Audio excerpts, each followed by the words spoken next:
Hello, welcome to my life. My name is Kati, and today I'm going to give you 5 tips for writing a 5-year journal. Or if you have a 3-year, 10-year, or if you are just writing a daily journal, here are my tips for you. And if you're wondering about my hands and the video, this is an old video. I'm just recording a voice over to it now because I'm in my 9th year of writing a 5-year journal. So on the right you see the Hobonichi in the black cover. That was my first 5-year journal, and now I'm using the, which you see in the middle, the Takahashi shortened 5-year journal, and I'm in my 4th year in that one. So it's a bit hard for me to find any more pages that I could show you, so that's why I decided to go with this old footage. My first tip for you is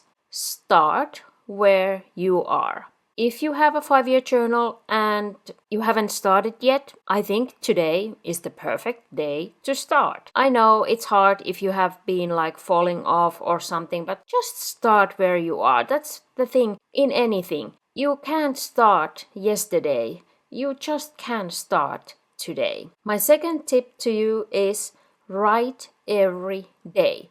Of course, that's like the ideal, but I know it's not possible. I don't do it every day. I aim to do it every day, but if we are like traveling on a weekend or I'm very sick or very, very busy, I'm not writing every day. But I think if you really want to keep a 5-year journal, for example, I really think it's good to aim for writing every day. But if you fall off, don't just let it be. Then you can again start where you are. So my third tip to you is continue where you are. If you have fallen off, if you have been sick, if you have been traveling around the world, then continue where you are and pick up the journal and just do it again. You can see on the left a Q&A journal for 2 people, and actually we have finished that and we have a new one. I can link that for you if you want to see what we are using now. But we decided last year, because we were so tired and exhausted and everything, we tried to continue where we were and we tried to catch up what it was too much, and then we decided together that we will continue next year, so this year. So I have in my calendar the date when we should pick it up again. So that's also an option. Especially in these Q&As, there is no set year. So we just took a year off now and we will continue this year. And that's okay. And that's fine. If your life situation is like that you just don't have the time, it's okay to take a break. And then you continue where you are. My 4th tip to you is make it matter to you. It's your journal. Or maybe you want to keep it for your children, or I don't know, but it's your journal. So pick a theme or any stats you want to track, or just make it matter to you so you are interested in your journal. You can write about your children growing up, they are learning new things. You can write about your home, especially if you are doing some renovations or decorating, or you can write about your work, what you learned, what you did, who did you meet. You can write about your hobby, your studies, like whatever is important in your life. If you're doing like some crafting, what project did you do today?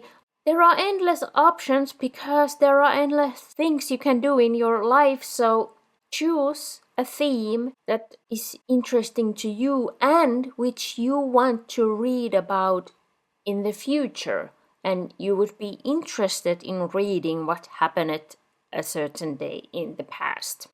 My 5th and final tip for you today is write enough details. I have learned the hard way this, And I probably still make the mistake because when I'm writing today what happened the day before, I remember what happened the day before. So I might not write enough details for the future me to understand what happened. Because when I have read the previous years, there has been, for example, read like my Amazon order arrived. Well, okay. I probably thought back then that because Amazon is not a place where we usually order because we don't have an Amazon here in Finland.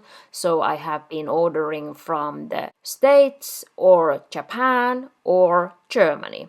And that happens maybe like once, max twice a year. So maybe I thought back then that okay, I will remember what order arrived. But now I can say no, I don't remember. And I can imagine if you are in the States or somewhere where you have an Amazon and there is like coming packages every day, every other day, you can't remember what was inside that package or why was it important. So if you want to write an Amazon order arrived, please write what was inside which you think is important for you to know in the future. So details like why was something fun? Why did you enjoy something? Why was something so special that you want to write it down? It may feel stupid now writing those details because you feel it's so clear, but you in the future, for them it might not be clear. For them it's like, what